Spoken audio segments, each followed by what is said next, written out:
টুকি এক ছুটে চলে যায় কাকুলির বাড়ির বড় আম গাছের নিচে, যেখানে পাকা পাকা আম কাঁথার মতো বিছিয়ে ছিল। টুকি খুশিতে যেই না আম কুড়োতে যাবে অমনি সেখানে কাকুলি কাক চলে আসে।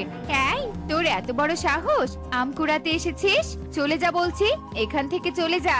মাসি, চলে যাব, অনেক তো আম পড়ে আছে, তুমি একাই কুড়াতে পারবে? আমিও তোমাকে কুড়িয়ে দেই। আরে তাই তো, আমি তো এত আম কুড়াতে পারবো না। আচ্ছা ঠিক আছে, আয় কুড়াই। এরপর তারা আম কুড়াতে থাকে আর কিছুক্ষণের মাঝেই তারা আম কুড়িয়ে ব্যাগে ভরিয়ে ফেলে। এ কি মাসি, ব্যাগে আম ভরলেছে, আমাকে খেতে দিবে না নাকি? এই রে, এখন তো আমারই কে আম দিতে হবে, একটা পচা আম না হয় দেই।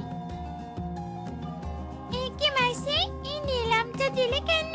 বাকি আমগুলো তো হলো, তার মানে কি এটা পচা আম? তোকে একটা দিয়েছি, চাই তোর কপাল। আমাকে এত বিরক্ত করিস না তো, যা এখান থেকে।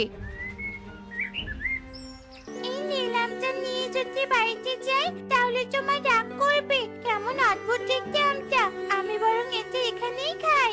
টুকি নীলামটা সেখানেই খায় আর আম খেতেই ঘটে যায় এক অদ্ভুত ঘটনা। টুকির সামনে একটা বাচ্চা ডাইনি চলে আসে। ভয় পেও না টুকি, আমি তোমার নতুন বন্ধু।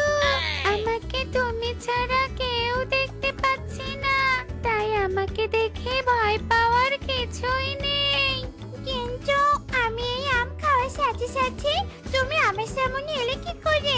আমাকে বলো, আর আমি তোমার বন্ধু হলাম কি করে? আসলে আমার মা এক তান্ত্রিকের হাতে বন্ধ হয়ে গেছে, আর মা বন্ধ হওয়ার আগে আমি একা হয়ে যাব জন্য এই আমটা ঝুলিয়ে গেছে।